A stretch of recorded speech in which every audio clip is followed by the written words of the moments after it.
Good afternoon. How are you today? Dan.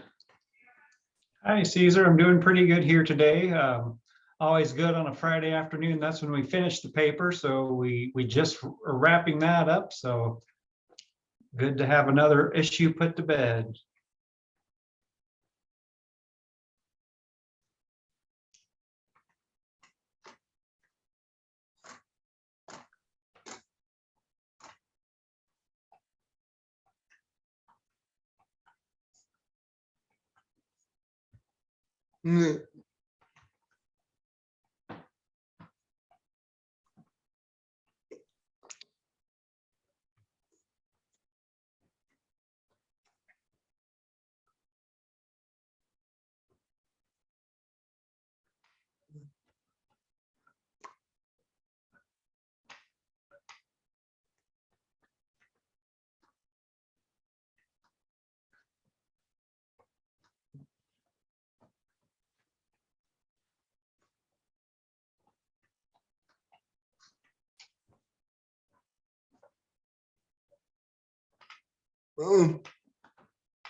Yeah, that's fine. Sounds good on crop.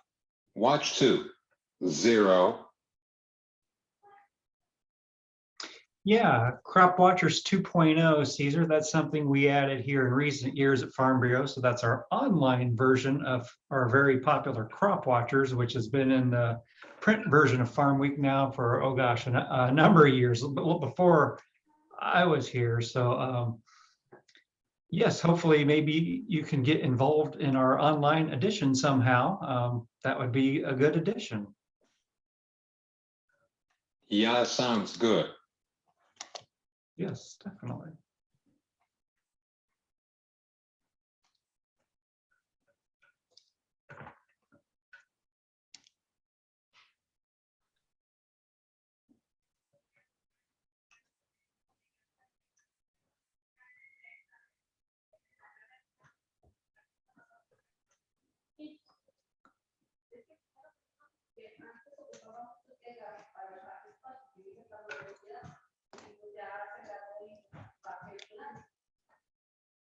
Yeah, you're ready for my weekly podcast.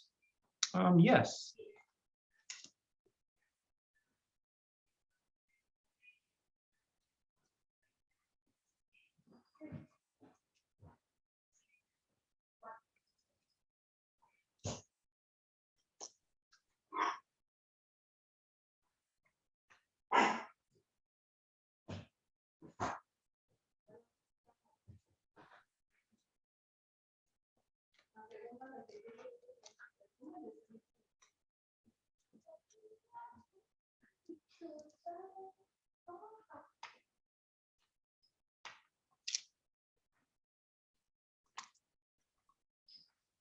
Good afternoon. This is Cesar Delgado from Back Roads of Illinois on YouTube. Please subscribe for my weekly podcast.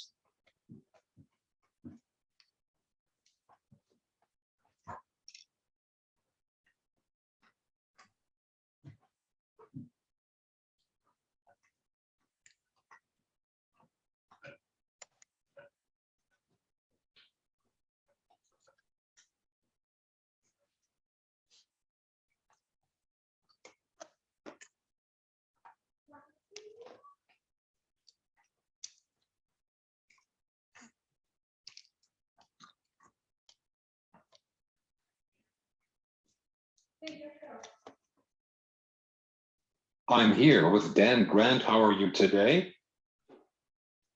Hi, Caesar. I'm doing good today. Here on a Friday at Farm Bureau, and feeling pretty good at the end of the day as we just wrapped up another edition of Farm Week. For those that don't know, Farm Week is the weekly newspaper for the Illinois Farm Bureau. I think we just entered our 48th year of publication for that. And then we also have online version at farmweeknow.com. And of course, those listening on the radio, we also have the RFD radio network, which plays to dozens of stations all across the state. So doing pretty good, just finishing up this week's issue.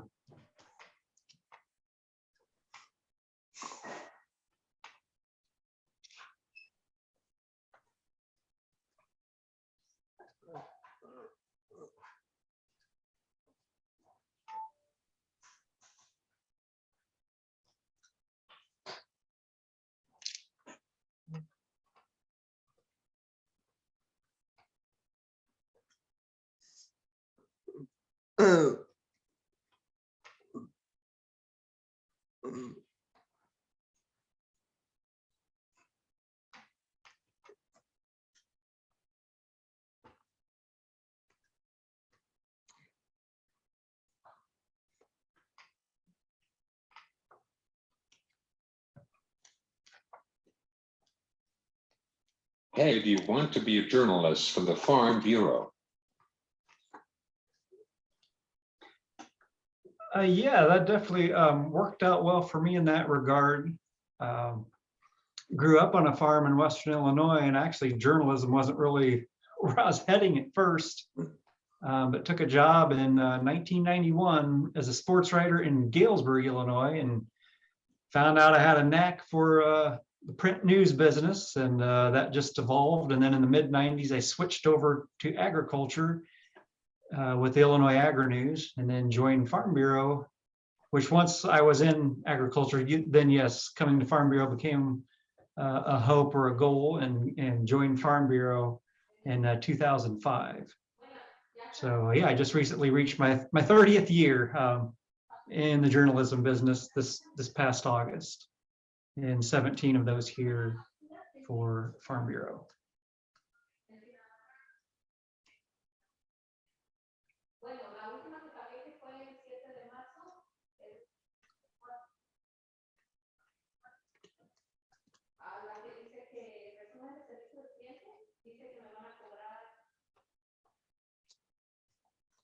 What is the Farm Bureau anyway?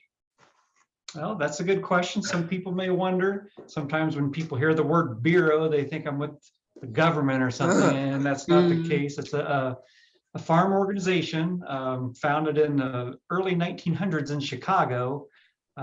We celebrated our 100th year, I believe it was in 2016.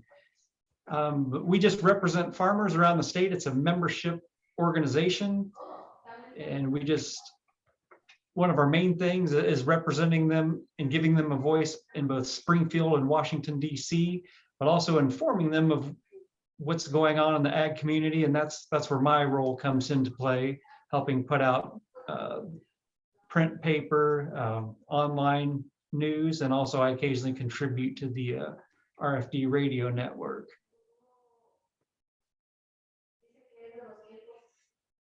Are you serious in Chicago first? Yeah, that is true. It was founded in Chicago. That's where the home office originally was, anyway, I should say. It was in Chicago. And that's kind of where we still host our annual meeting there in December. And that kind of goes back to our roots. It has moved around the state, but Chicago is usually where our annual meeting is held. But we then moved to Bloomington to get more centralized in the state. I currently work in the IAA building here, kind of in the middle of town, and I wrote it down. I believe we just celebrated the 50th year, or excuse me, 60th year here. We moved here in 1961. I didn't know about it. Seriously.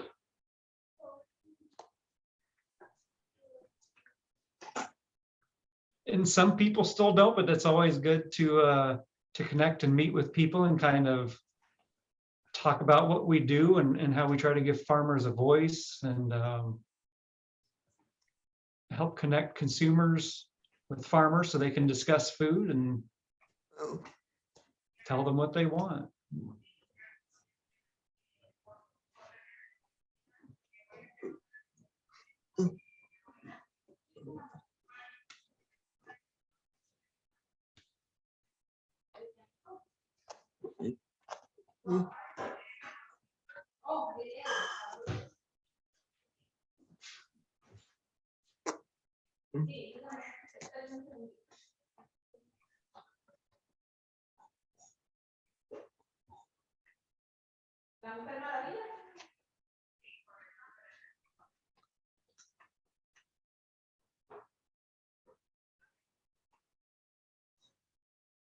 Did you meet with famous people in agriculture industry like Max Armstrong and Dr. Grandin? Yes, definitely. That's been one of the joys of working in this position is I do get to meet a lot of people around the agriculture industry, including Max and Orion, who used to be there in Chicago it was just a staple there for decades. And then absolutely a pleasure meeting with Dr. Temple Grandin, who's quite an inspiration in her own rights. And yeah, just different people I think I've interviewed. I think I counted back, and not all while they were in office, but I've interviewed every USDA ag secretary dating back to the Reagan administration, I believe. So that's been kind of cool. I suppose one of the most famous persons was President Obama when he was still a state senator here in Illinois. I interviewed him a couple times, including once in person, not knowing he would quickly rise to be our president. But that was kind of neat to look back on. Max Armstrong was working in Illinois Farm Bureau. Absolutely, yeah. A lot of different people have gotten their starts here or spent time with the Illinois Farm Bureau. And yes, Max was here in these halls decades ago.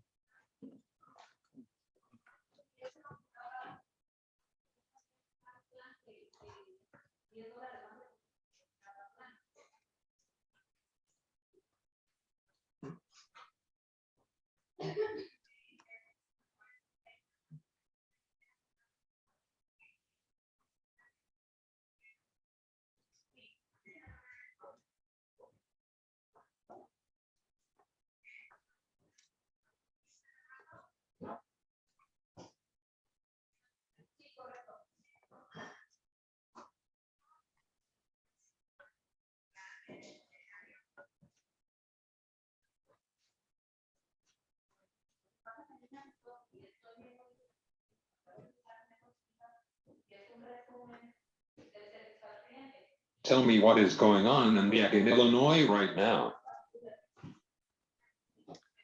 Well, definitely lots of things going on in ag right now.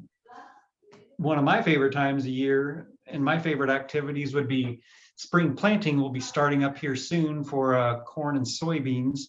I recently did a Twitter poll just for fun, and nearly 70% of farmers were telling me in that very small poll, but nearly 70% were saying they are planting soybeans first this year, which is definitely a shift from when I was on the farm and even just in recent years when it pretty much always used to be corn first, and that's just been a trend, trying to maximize yields. But obviously, big picture, everything's influenced by the staggering inflation we're seeing going on and the influence from geopolitical and the war in Ukraine.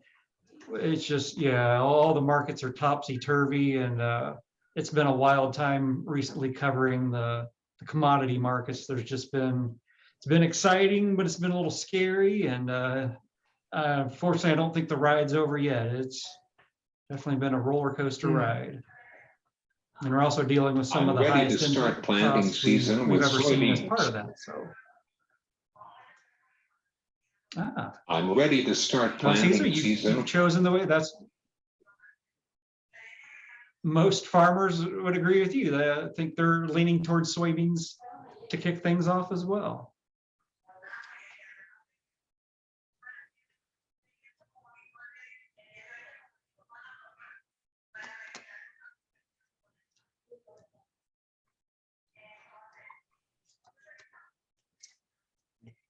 Yeah, I will be ready.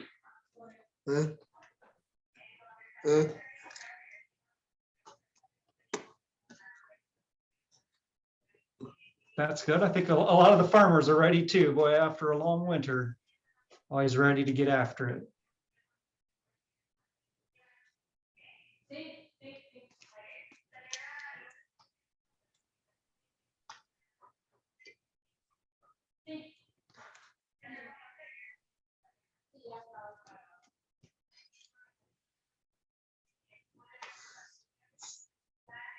Tell me about this market.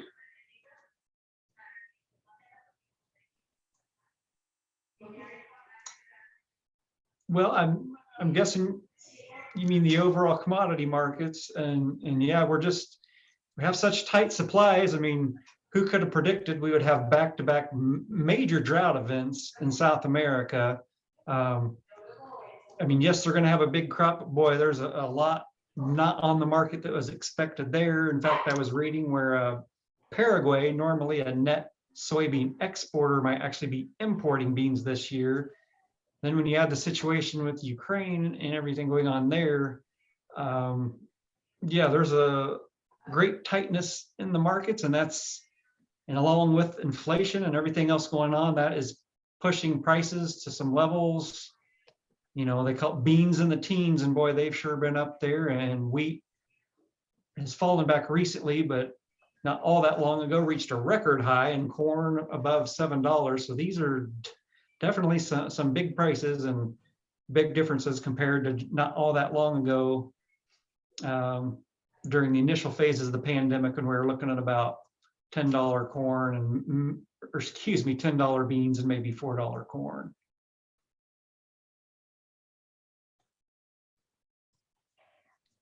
It is playing with the farmers in the state of Illinois as well.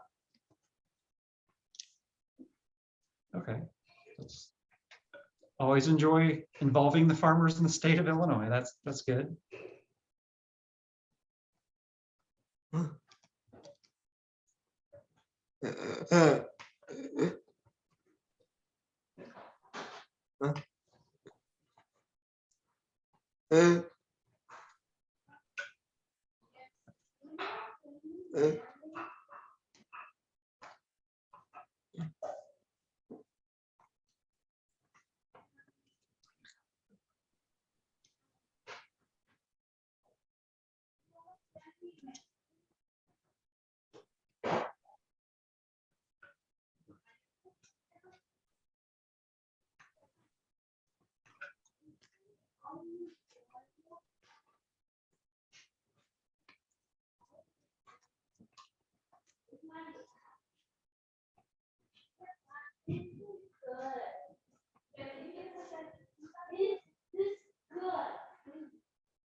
Yeah.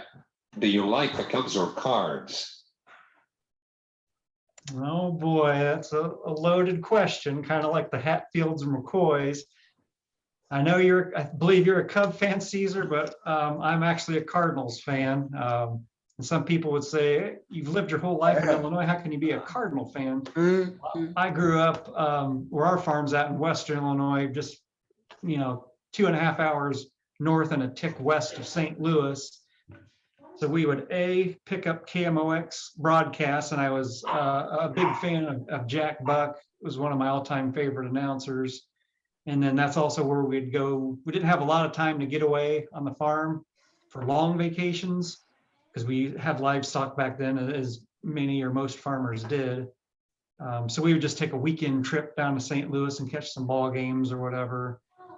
And throw in on top of that, my dad was a Cardinal fan, as well as my grandpa, and that just kind of goes without saying. But the other half of my family is Cub and White Sox fans, so we have some forget good the times Sox. at family get-togethers. Yeah, I definitely don't want to forget the Sox. Yeah, like I said, some of my family's Sox fans, and my uncle used to take my brothers and I up to games there as well. So I used to enjoy going to the old Comiskey Park there. Mm. Mm.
Yeah, I visited Macon for a long time. I noticed in down there, that area, is big livestock industry. I feel like in South Dakota and Nebraska. Yeah, Macomb, that area is definitely a nice area. That's where I went to school, is at Western Illinois University in Macomb. And yeah, you're right, Caesar. It's definitely big livestock area that way. And I think that's just goes in part with just the lay of the land there. There's a lot of great pasture ground, but also a lot of good crop land then to also support the livestock with feed that way as well. So it's a perfect grazing and feeding opportunities there. And yeah, we used to have hogs, cattle, and even a few chickens on our farm. Not so much anymore, but we do. My family does operate a custom hay business still with some of that pasture ground that we used to run the cattle on. So we support the livestock industry in our area that way, is through providing custom hay.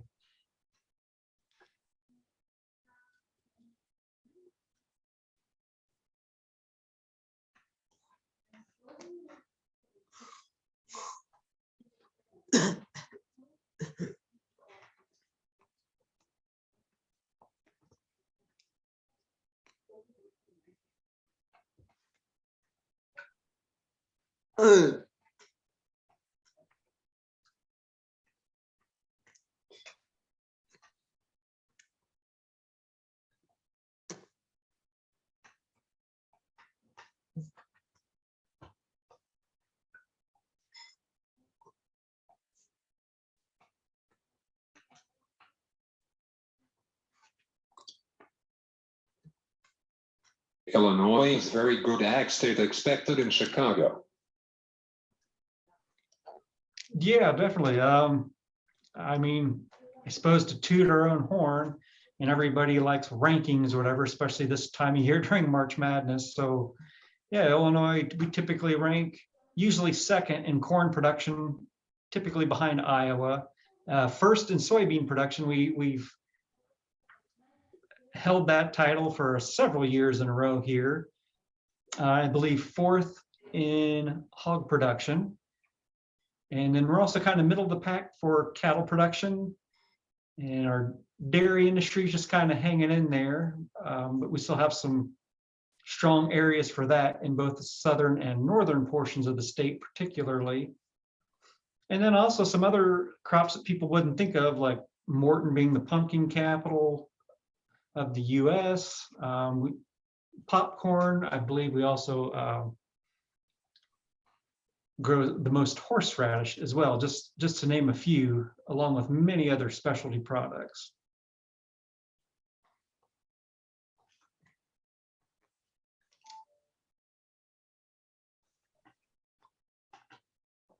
How about hog and cattle?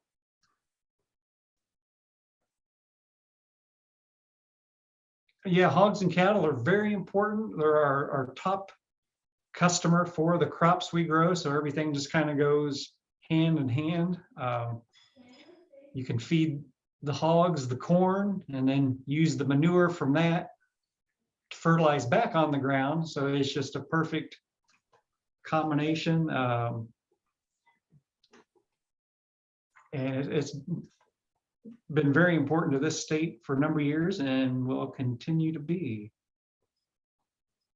Some of our inventories have held their own or slipped recently just due to market factors and other things like that, but still very strong.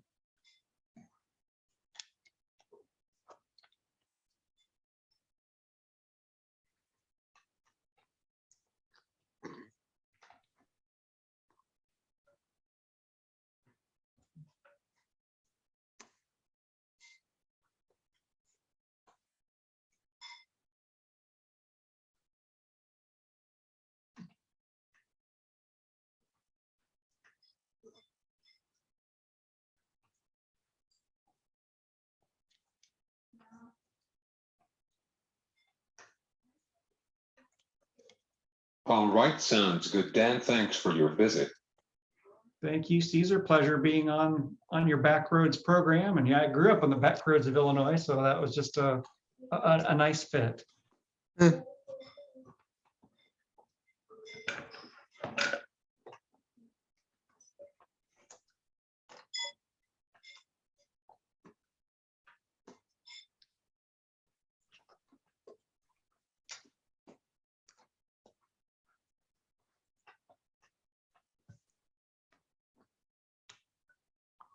Talk to you later. Have a good weekend. Sounds good, Caesar. We'll talk to you later. And yeah, have a good weekend and possibly enjoy some NCAA basketball or whatever you like to enjoy for the weekend.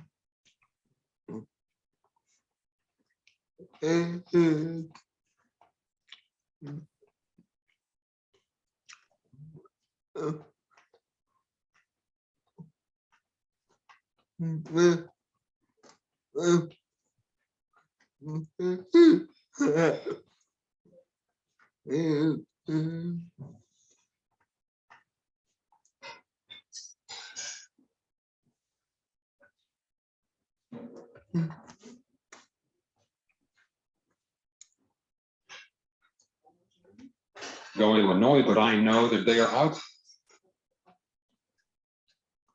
Yeah, that's a bummer. I hope they had a little more run in them, but just wasn't meant to be this year. But as the Cubs used to say, maybe next year.